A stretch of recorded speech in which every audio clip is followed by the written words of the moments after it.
Hi dears, welcome to Tooth File. Reserve bank of India RBIയുടെ ഒരു first video നമ്മൾ ഇട്ടിട്ടുണ്ടായിരുന്നു. അതിൻ്റെ കണ്ടിന്യൂഷനാണ്. അപ്പോൾ ആ ഫസ്റ്റ് വീഡിയോയിൽ ഇൻക്ലൂഡ് ചെയ്ത കണ്ടൻസ് ഒരു ക്വിക്ക് റിവിഷനായിട്ട് ജസ്റ്റ് ഒന്ന് പറയാം. നമ്മുടെ reserve bank of India central bank, ഇന്ത്യയുടെ സെൻട്രൽ ബാങ്ക് ഏതാണ്? ഇന്ത്യയുടെ സെൻട്രൽ ബാങ്കാണ് RBI, reserve bank of India. Reserve bank of India 1934 RBI act 1934 Basil reserve bank of India നിലവിൽ വന്നത് April 1 1935 reserve bank of India RBI നിലവിൽ വന്നു. അത് നിലവിൽ വരുമ്പോൾ എങ്ങനെയാണ്? അതൊരു ഷെയർ ഹോൾഡേഴ്സ് ബാങ്കായിട്ടാണ് നിലവിൽ വന്നത്. 5 കോടി രൂപയായിരുന്നു ആ സമയത്ത് അതിൻ്റെ ഷെയർ ക്യാപിറ്റൽ എന്ന് പറയുന്നത്. 100 rupees വെച്ചിട്ടുള്ള ഷെയർസ് ആയിട്ടാണ് അലോട്ട് ചെയ്തിരുന്നത്. 1935 ഏപ്രിൽ 1 RBI വരുമ്പോൾ RBI അതെങ്ങനെയായിരുന്നു? ഒരു ഷെയർ ഹോൾഡേഴ്സ് ബാങ്കായിരുന്നു. പിന്നീട് ഷെയർസ് എല്ലാം സെൻട്രൽ ഗവൺമെൻറ് പർച്ചേസ് ചെയ്യുകയും അങ്ങനെ RBI നാഷണലൈസ് ചെയ്യുകയും ചെയ്തു. 1949 ജാനുവരി 1 എന്ത് ചെയ്തത്? Reserve bank of India nationalise ചെയ്തത്. Public ownership, transfer of public ownership act 1948 പാസ്സാക്കി. അതിൻ്റെ ബേസിൽ പ്രൈവറ്റ് പർച്ചേസ് ചെയ്ത ഷെയർസ് എല്ലാം ഗവൺമെൻറ്റിലേക്ക് ട്രാൻസ്ഫർ ചെയ്തിട്ടാണ് അത് നാഷണലൈസ് ചെയ്തത്. പിന്നെ RBIയുടെ emblem panther and palm tree ആണ്. ലോഗോ എന്ന് പറയുന്നത് ഈസ്റ്റ് ഇന്ത്യൻ കമ്പനിയുടെ ഡബിൾ മോഡലിൽ നിന്ന് ഇൻസ്പയർ ആയിട്ടാണ് ഫോം ചെയ്തിരിക്കുന്നത്. അങ്ങനെയുള്ള കാര്യങ്ങളൊക്കെ നമ്മൾ പറഞ്ഞിരുന്നു. ഇനി നമ്മൾക്ക് RBI റിലേറ്റ് ചെയ്തിട്ട് ഈ വീഡിയോയിൽ പഠിക്കേണ്ടത് ഫങ്ഷൻസ് ഓഫ് RBI ആണ്. ഫങ്ഷൻസ് ഓഫ് RBIയുടെ ഫങ്ഷൻസ് എന്തെല്ലാം എന്നതാണ് നമ്മൾ ഈ വീഡിയോയിലൂടെ ഡീറ്റെയിൽ ആയിട്ട് നോക്കുന്നത്. The reserve bank of India act 1934, reserve bank of India act 1934 എന്ത് ചെയ്യുന്നത്? Define the important functions of central bank. ഒരു സെൻട്രൽ ബാങ്കിൻ്റെ ഇമ്പോർട്ടൻറ്റ് ഫങ്ഷൻസ് എന്തൊക്കെയാണ് എന്നുള്ളത് reserve bank of India act 1934 define ചെയ്യുന്നുണ്ട്. അതിനുശേഷം ആ സെൻട്രൽ ബാങ്കിൻ്റെ, ഒരു രാജ്യത്തിൻ്റെ സെൻട്രൽ ബാങ്കിൻ്റെ ഫങ്ഷൻസ് എന്തൊക്കെയാണ് എന്ന് പറഞ്ഞിട്ട് ആ ഫങ്ഷൻസ് എല്ലാം ആരിലേക്കാണ് എൻട്രസ്റ്റ് ചെയ്ത് കൊടുത്തിരിക്കുന്നത്? RBIയിലേക്കാണ്. ബിക്കോസ് RBI ആണ് ഇന്ത്യയുടെ സെൻട്രൽ ബാങ്ക്. അതുകൊണ്ട് ഒരു സെൻട്രൽ ബാങ്കിൻ്റെ ഫങ്ഷൻസ് എന്തൊക്കെയാണെന്ന് ഫസ്റ്റ് തന്നെ മെൻഷൻ ചെയ്തിട്ട് ആ കാര്യങ്ങളെല്ലാം ആരിലേക്ക് ഏൽപ്പിച്ചിരിക്കുന്നു? റിസർവ് ബാങ്ക് ഓഫ് ഇന്ത്യയിലേക്ക് ഏൽപ്പിച്ചിരിക്കുന്നു. അപ്പോൾ റിസർവ് ബാങ്ക് ഓഫ് ഇന്ത്യയുടെ ഏറ്റവും പ്രധാനപ്പെട്ട ഫങ്ഷൻ എന്ന് പറയുന്നത് എന്താണ്? Bank of issue means issue of notes issue ചെയ്യുക എന്നുള്ളതാണ് പ്രധാനമായിട്ട് ഏറ്റവും പ്രധാനപ്പെട്ട ഒരു ഫങ്ഷനാണ്. അപ്പോൾ bank of issue. Reserve bank of India act section 22, ഏത് സെക്ഷനിലാണ്? റിസർവ് ബാങ്ക് ഓഫ് ഇന്ത്യയുടെ ഏത് സെക്ഷനിലാണ് ബാങ്ക് ഓഫ് നോട്ട് ഇഷ്യൂവിനെ കുറിച്ച് പറയുന്നത്? Under section 22 of RBI act 1934 it has a sole right to issue notes of all denomination. എല്ലാ ഡിനോമിനേഷനിലുമുള്ള നോട്ട്സ് ഇഷ്യൂ ചെയ്യാനുള്ള ഒരേ ഒരു അതോറിറ്റി, റൈറ്റ് ഉള്ളത് റിസർവ് ബാങ്ക് ഓഫ് ഇന്ത്യക്കാണ് എന്ന് ഏത് സെക്ഷനിലാണ് പറയുന്നത്? റിസർവ് ബാങ്ക് ഓഫ് ഇന്ത്യ ആക്ടിലെ സെക്ഷൻ 22 പറയുന്നുണ്ട്. ഇവിടെ നമുക്കൊരു എക്സംഷൻ ഉണ്ട്. എന്താണ്? 1 rupee നോട്ടും അതിന് താഴെയുള്ള നോട്ട്സിൻ്റെയും ഇഷ്യൂ ആരല്ല? അത് നമ്മുടെ സെൻട്രൽ ഗവൺമെൻറ് ആണ്. അതിൻ്റെ ഏജൻ്റായിട്ടാണ് RBI ആ കാര്യത്തിൽ ആക്ട് ചെയ്യുന്നത്. ബാക്കി എല്ലാ നോട്ട്സും ഇഷ്യൂ ചെയ്യാനുള്ള ഏക അതോറിറ്റി എന്ന് പറയുന്നത് ആരാണ്? റിസർവ് ബാങ്ക് ഓഫ് ഇന്ത്യയാണ്. Denomination of ₹1 and below 1 rupee are undertaken by the RBI as an agent of central government. Central ഗവൺമെൻറ്റിൻ്റെ ഏജൻ്റായിട്ടാണ് 1 rupeeയും 1 rupeeക്ക് താഴെയുള്ള കോയിൻസിൻ്റെ ഇഷ്യൂയിലും RBI ആക്ട് ചെയ്യുന്നത്. RBI follow proportional reserve system till 1956. അപ്പോൾ നോട്ട് ഇഷ്യൂ ചെയ്യുമ്പോൾ ഏതെങ്കിലും ബാങ്ക് നോട്ട് ഇഷ്യൂ ചെയ്യുന്നതിൽ ഏതെങ്കിലും ഒരു സിസ്റ്റം എല്ലാ രാജ്യങ്ങളും ഫോളോ ചെയ്യണം. അപ്പോൾ RBI ഫോളോ ചെയ്തിരുന്ന റിസർവ് സിസ്റ്റം എന്ന് പറയുന്ന ഏത് റിസർവ് സിസ്റ്റം ആയിരുന്നു? പ്രപ്പോർഷണൽ റിസർവ് സിസ്റ്റം ആയിരുന്നു നമ്മൾ നോട്ട് ഇഷ്യൂ ചെയ്യുന്നതിൽ ഫോളോ ചെയ്തിരുന്ന സിസ്റ്റം എന്ന് പറയുന്നത്. ഈ പ്രപ്പോർഷണൽ റിസർവ് സിസ്റ്റം എന്നതുകൊണ്ട് മീൻ ചെയ്യുന്നത് fixed portion of gold reserve is required. ഒരു ഫിക്സഡ് പോർഷൻ ഗോൾഡ് റിസർവ് അവിടെ ആവശ്യമുണ്ട്. ഈ സിസ്റ്റം ആയിരുന്നു 1956 വരെ ഇന്ത്യ ഫോളോ ചെയ്തിരുന്നത്. ഇവിടെ ഗോൾഡ് പാക്കിംഗ് എത്ര പെർസെൻറ്റേജ് ആയിരുന്നു? 40% ഗോൾഡ് പാക്കിംഗ് ആയിരുന്നു ഈ സിസ്റ്റത്തിൽ വേണ്ടിയിരുന്നത്. ഇത് ഫോളോ ചെയ്യുന്ന മറ്റുള്ള പ്രൊപ്പോർഷണൽ റിസർവ് സിസ്റ്റം ഫോളോ ചെയ്യുന്ന മറ്റുള്ള രാജ്യങ്ങളാണ് USA-യും ജർമ്മനിയും ഒക്കെ.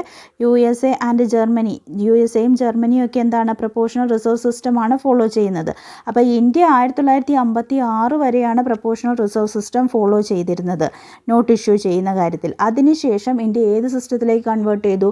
മിനിമം റിസർവ് സിസ്റ്റത്തിലേക്ക് മാറി. മിനിമം റിസർവ് സിസ്റ്റത്തിലേക്ക് ഇന്ത്യയുടെ നോട്ട് ഇഷ്യൂവിൻ്റെ സിസ്റ്റം ചേഞ്ച് ചെയ്തു. അപ്പോൾ ഇന്ത്യ ഇപ്പോൾ ഫോളോ ചെയ്യുന്ന ഏത് സിസ്റ്റമാണ്? Minimum reserve system. അപ്പോൾ 1957 മുതൽ ഇന്ത്യ മെയിൻറ്റെയിൻ ചെയ്യുന്നത് ഏതാണ്? മിനിമം റിസർവ് സിസ്റ്റമാണ്. ഇവിടെ എന്താണ്? Gold and foreign exchange reserves രണ്ടും ആവശ്യമാണ്. Gold and foreign exchange reserves of ₹200 crores of which at least ₹2 of 150 crores should be in gold. This system is known as minimum reserve system. Minimum reserve സിസ്റ്റത്തിൻ്റെ അകത്ത് amount of gold അല്ലെങ്കിൽ foreign currency അതല്ലെങ്കിൽ രണ്ടും ആവശ്യമായിട്ട് വരും. India RBI minimum reserve സിസ്റ്റമാണ് note ഇഷ്യൂവിൽ follow ചെയ്യുന്നത്. അപ്പോൾ banking principle of note issue sub divided into 4 type. Note ഇഷ്യൂവിൽ 4 ടൈപ്പായിട്ട് സബ് ഡിവൈഡ് ചെയ്തിട്ടുണ്ട്. എത്ര ടൈപ്പാണ്? 4 ടൈപ്പ് സബ് ഡിവിഷൻ ഉണ്ട്. നമ്മളിപ്പോൾ ഇവിടെ ഇന്ത്യയുടെ കാര്യം മാത്രമാണ് നമ്മൾ പറയുന്നത്. ദെൻ 4 ടൈപ്പ് ഉണ്ട്. ഏതൊക്കെയാണ് ജസ്റ്റ് ഒന്ന് പറഞ്ഞു പോയേക്കാം. Fixed fiduciary system, maximum fiduciary system, proportional reserve system, minimum reserve system. ഇതിൻ്റെ അകത്ത് പ്രൊപ്പോർഷണൽ റിസർവ് സിസ്റ്റവും മിനിമം റിസർവ് സിസ്റ്റവും നമ്മൾ ഇന്ത്യയിൽ തന്നെ വന്നതുകൊണ്ട് നമ്മളത് കവറായി. ദെൻ പിന്നെയുള്ളത് ഏതൊക്കെയാണ്? ഫിക്സഡ് ഫിഡ്യൂഷ്യറി സിസ്റ്റം ഉണ്ട്, മാക്സിമം ഫിഡ്യൂഷ്യറി സിസ്റ്റവും ഉണ്ട്. Fixed fiduciary system issue of currency note up to a certain limit without any gold backing. ഒരു സർട്ടൻ ലിമിറ്റ് വരെ ഒരു ഗോൾഡ് പാക്കിങ്ങും ഇല്ല. അതിനുശേഷം ഇഷ്യൂ ചെയ്യുമ്പോൾ 100% ഗോൾഡ് പാക്കിംഗ് വേണം. അതാണ് fixed fiduciary system. Then next രണ്ടാമത്തെ ടൈപ്പ് മാക്സിമം ഫിഡ്യൂഷ്യറി സിസ്റ്റമാണ്. ഈ മാക്സിമം ഫിഡ്യൂഷ്യറി സിസ്റ്റത്തിൽ മാക്സിമം ലിമിറ്റ് ഫിക്സ് ചെയ്യുന്നത് മാക്സിമം ലിമിറ്റിൻ്റെ കൺട്രോൾ എന്ന് പറയുന്ന ഗവൺമെൻറ് ഓഫ് ആ രാജ്യത്തെ ഗവൺമെൻറ്റാണ് ആ ലിമിറ്റ് ഫിക്സ് ചെയ്യുന്നത്. According with the needs of trade and industry. ട്രേഡിൻ്റെയും ഇൻഡസ്ട്രിയുടെയും ആവശ്യം അനുസരിച്ച് അവരെന്ത് ചെയ്യുന്നു? മാക്സിമം ലിമിറ്റ് ഫിക്സ് ചെയ്യുന്നു. അവിടെ ഗോൾഡ് പാക്ക് ആവശ്യം വരുന്നില്ല ഈ കാര്യത്തിൽ. ആ ലിമിറ്റ് അവർ ഫിക്സ് ചെയ്യുകയും ആ ഒരു കണ്ടീഷൻ അനുസരിച്ച് ചേഞ്ചസ് അനുസരിച്ച് ലിമിറ്റ് എപ്പോഴും മാറിക്കൊണ്ടിരിക്കും. Under maximum fiduciary system power to alter the maximum limit is vested with the government. ഗവൺമെൻറ്റിൻ്റെ കയ്യിലാണ് മാക്സിമം ലിമിറ്റ് ഫിക്സ് ചെയ്യാനുള്ള പവർ എന്ന് പറയുന്നത്. ഇതാണ് ഏറ്റവും ഫ്ലെക്സിബിൾ ആയിട്ടുള്ള നോട്ട് ഇഷ്യൂവിൻ്റെ സിസ്റ്റം എന്ന് പറയുന്നത്. അപ്പോൾ ഏതൊക്കെയാണ്? ഫിക്സഡ് ഫിഡ്യൂഷ്യറി സിസ്റ്റം ഉണ്ട്, മാക്സിമം ഫിഡ്യൂഷ്യറി സിസ്റ്റം ഉണ്ട്, പ്രൊപ്പോർഷണൽ റിസർവ് സിസ്റ്റം ഉണ്ട്, മിനിമം റിസർവ് സിസ്റ്റം ഉണ്ട്. ഇങ്ങനെ 4 ടൈപ്പ് ഓഫ് നോട്ട് ഇഷ്യൂ ആണ് ഇഷ്യൂ ബാങ്കിങ് പ്രിൻസിപ്പിൾ ആണ് ഉള്ളത്. അപ്പോൾ first function issue of notes ആണ്. ഇഷ്യൂ ഓഫ് നോട്ട് ഒരു രാജ്യത്തിൻ്റെ നോട്ട് ഇഷ്യൂ ചെയ്യുക എന്നുള്ളതാണ് സെൻട്രൽ ബാങ്കിൻ്റെ പ്രധാനപ്പെട്ട ഫംഗ്ഷൻ. അത് ഏത് രീതിയിൽ ഏത് സിസ്റ്റത്തെ ഫോളോ ചെയ്തിട്ടാണ് ഒരു രാജ്യം അതിൻ്റെ നോട്ട് ഇഷ്യൂ ഫോളോ ചെയ്യുന്ന ഈ കാര്യങ്ങളൊക്കെയാണ് നമ്മൾ നോക്കിയത്. രണ്ടാമത്തെ ഫംഗ്ഷൻ എന്ന് പറയുന്നത് ബാങ്കർ ടു ദ ഗവൺമെൻറ്. ഒരു രാജ്യത്തിൻ്റെ ഗവൺമെൻറ്റിൻ്റെ ബാങ്കറായിട്ട് ആക്ട് ചെയ്യുക എന്നുള്ളത് സെൻട്രൽ ബാങ്കിൻ്റെ ഫംഗ്ഷനാണ്. അപ്പോൾ ഇന്ത്യയുടെ സെൻട്രൽ ബാങ്കായ RBI എന്ത് ചെയ്യുന്നു? ഇന്ത്യയുടെ ബാങ്കായിട്ട് സെൻട്രൽ ഗവൺമെൻറ്റിൻ്റെയും സ്റ്റേറ്റ് ഗവൺമെൻറ്റിൻ്റെയും ബാങ്കായിട്ട് ആക്ട് ചെയ്യുന്നു. സെൻട്രൽ ആൻഡ് സ്റ്റേറ്റ് ഗവൺമെൻറ്റിൻ്റെ ബാങ്കായിട്ട് ബാങ്കർ. പിന്നെ എന്തൊക്കെയാണ്? As a banker, agent, adviser. ഏതൊക്കെ റോളിൽ വരുന്നുണ്ട്? ഒരു ബാങ്കറാണ്, ഒരു ഏജൻറ്റാണ്, ഒരു അഡ്വൈസറാണ്. ആർക്കൊക്കെ? സെൻട്രൽ ഗവൺമെൻറ്റിനും സ്റ്റേറ്റ് ഗവൺമെൻറ്റിനും. പിന്നെ എന്ത് ചെയ്യണം? RBI കീപ്പ് ചെയ്യണം cash balance of deposit free of interest and make payment on behalf of the government. ഗവൺമെൻറ്റിന് വേണ്ടിയിട്ട് ക്യാഷ് ബാലൻസ് ഓഫ് ഡെപ്പോസിറ്റ് എങ്ങനെ ഇൻട്രസ്റ്റ് ഫ്രീ ആയിട്ട് കീപ്പ് ചെയ്യുക എന്നുള്ള ഡ്യൂട്ടി ഉണ്ട് RBIക്ക്. പിന്നെ എന്ത് ചെയ്യണം? പേയ്മെൻറ്റ് നടത്തണം ഗവൺമെൻറ്റിന് വേണ്ടിയിട്ട്. And to carry out their exchange remittance and other banking operations. അങ്ങനെ സെൻട്രൽ ഗവൺമെൻറ്റിൻ്റെ അല്ലെങ്കിൽ സ്റ്റേറ്റ് ഗവൺമെൻറ്റിൻ്റെ എല്ലാ രീതിയിലുള്ള ബാങ്കിങ് ആക്ടിവിറ്റീസും നടത്തുക എന്നുള്ളത് ആരുടെയാണ്?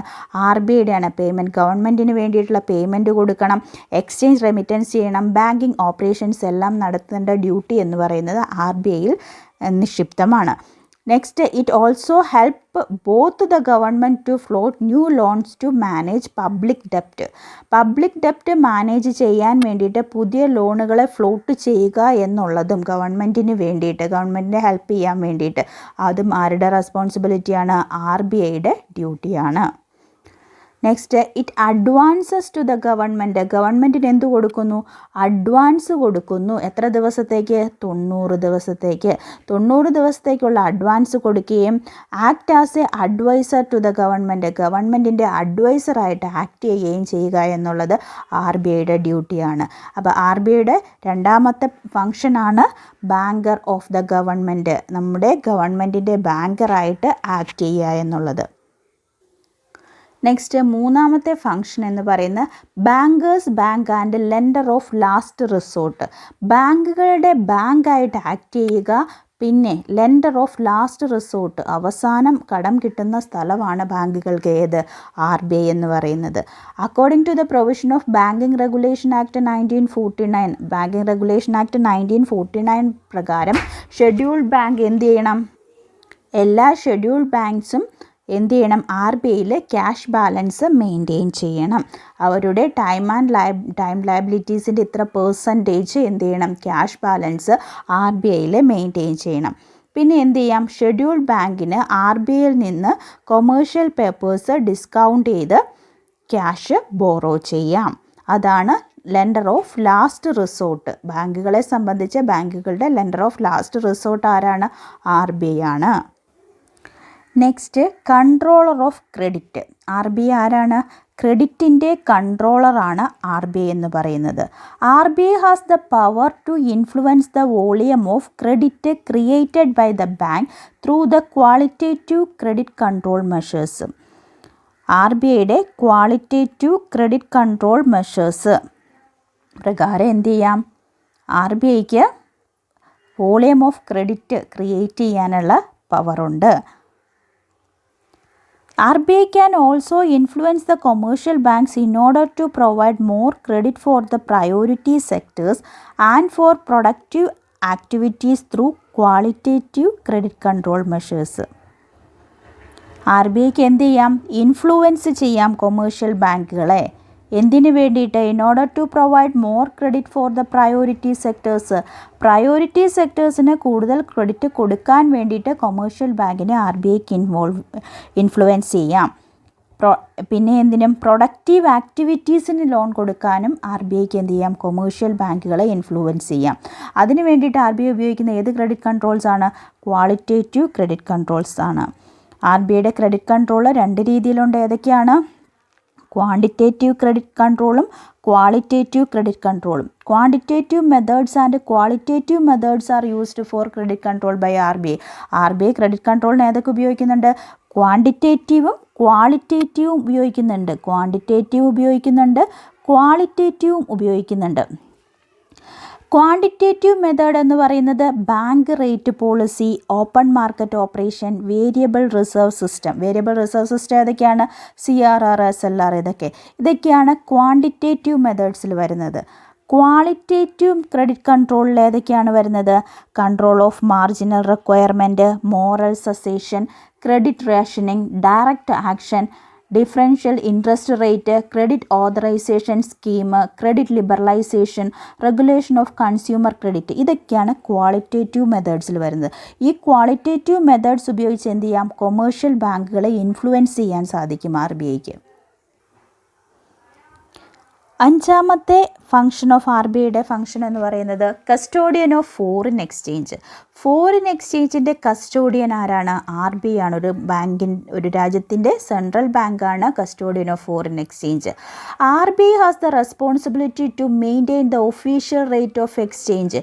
Official rate of exchange maintain ചെയ്യാനുള്ള റെസ്പോൺസിബിലിറ്റി ആർക്കാണ്? RBIക്കാണ്. In addition to maintaining the rate of exchange of rupee, the RBI has act as the custodian of India's foreign reserve. ഇന്ത്യയുടെ ഫോറിൻ റിസർവിൻ്റെ കസ്റ്റോഡിയനും RBI ആണ്. Foreign exchange rate of exchange of rupees maintain ചെയ്യുന്നത് കൂടാതെ RBIക്ക് എന്തുകൂടിയുണ്ട് duty? Custodian of India's foreign reserve.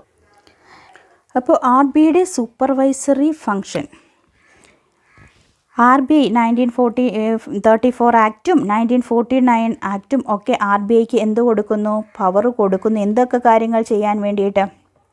ഒരു bank, cooperative ബാങ്കോ കൊമേഴ്ഷ്യൽ ബാങ്കോ അത് എസ്റ്റാബ്ലിഷ് ചെയ്യുമ്പോൾ അതിൻ്റെ licence, establishment of branch, expansion of liquidity and their asset, management methods of working, amalgamation, reconstruction and liquidation, ഈ കാര്യങ്ങളെല്ലാം ചെയ്യാനുള്ള കൺട്രോള് ആരിലേക്ക് എത്തുന്നു? സൂപ്പർവൈസറി ഫംഗ്ഷൻ എന്ന രീതിയിൽ RBIയിലേക്ക് എത്തുന്നു. RBIയുടെ അനുവാദത്തോടു കൂടി മാത്രമാണ് ഈ കാര്യങ്ങളൊക്കെ ചെയ്യാൻ കഴിയുകയുള്ളൂ. നെക്സ്റ്റ്, പ്രമോഷണൽ ഫംഗ്ഷൻ എന്താണ്? റിസർവ് ബാങ്ക് ഓഫ് ഇന്ത്യയുടെ promotional function.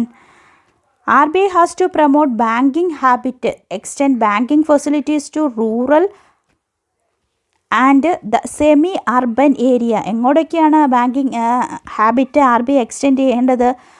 Facilities to rural ഏരിയയിലേക്കും സെമി അർബൻ ഏരിയയിലേക്കും എന്ത് ചെയ്യണം? പ്രൊമോട്ട് ചെയ്യണം banking habit. Establish and promote new specialized financing agencies such as Industrial Development Bank of India and the Deposit Insurance and Credit Control Corporation. Credit Control Corporation ആണ് കേട്ടോ. അപ്പോൾ RBI എന്ത് ചെയ്യുന്നു? Promote ചെയ്യുന്നു. RBI പ്രൊമോട്ട് ചെയ്യുന്നു. Has to promote banking habit, extend banking facilities to rural and semi urban area. അതിനുശേഷം പിന്നെ ഇതിന് വേണ്ടിയിട്ട് ഈ കാര്യങ്ങളൊക്കെ സ്പെഷ്യലൈസ് ചെയ്യാൻ വേണ്ടിയിട്ട് ഏതൊക്കെ ഏജൻസീസിനെയാണ് RBI എസ്റ്റാബ്ലിഷ് ചെയ്യുന്നത്? ഫിനാൻസിങ് ഏജൻസീസ് ഏതൊക്കെയാണ്? Such as industrial development bank of India and deposit insurance and credit guarantee corporation. The bank has to develop a cooperative credit movement by encouraging savings to eliminate money lenders from the village. Savings encourage ചെയ്യുന്നു.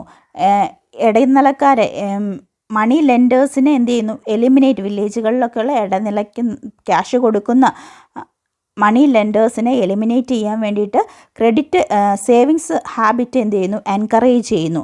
And to route to short time credit to agriculture. അങ്ങനെ ഒരു short time credit agriculture പർപ്പസിന് നൽകാനുള്ള ഒരു route create ചെയ്യുന്നു. The RBI has also taken interest for the formation of NABARD. നബാർഡിൻ്റെ ഫോർമേഷനും എന്ത് ചെയ്യുന്നു? RBI ഇൻട്രസ്റ്റ് എടുത്തത് എന്തിനു വേണ്ടിയിട്ടാണ്? ഇങ്ങനെ അഗ്രികൾച്ചർ പർപ്പസിന് വേണ്ടിയിട്ടുള്ള ഷോർട്ട് ടൈം ക്രെഡിറ്റുകളൊക്കെ ആളുകളിലേക്ക് എത്തിക്കാൻ വേണ്ടിയിട്ടാണ്. അങ്ങനെ RBI എന്തായിട്ട് ആക്ട് ചെയ്യുന്നു? പ്രമോഷണൽ ഫങ്ഷൻസ് ആളുകളിലേക്ക്, പബ്ലിക്കിലേക്ക് എത്തിക്കാൻ വേണ്ടിയിട്ട് RBIയുടെ ഫങ്ഷനിൽ പ്രമോഷണൽ ഫങ്ഷൻസ് വളരെ ഇമ്പോർട്ടൻ്റ് ആയിട്ട് കൊണ്ടുവരുന്നു.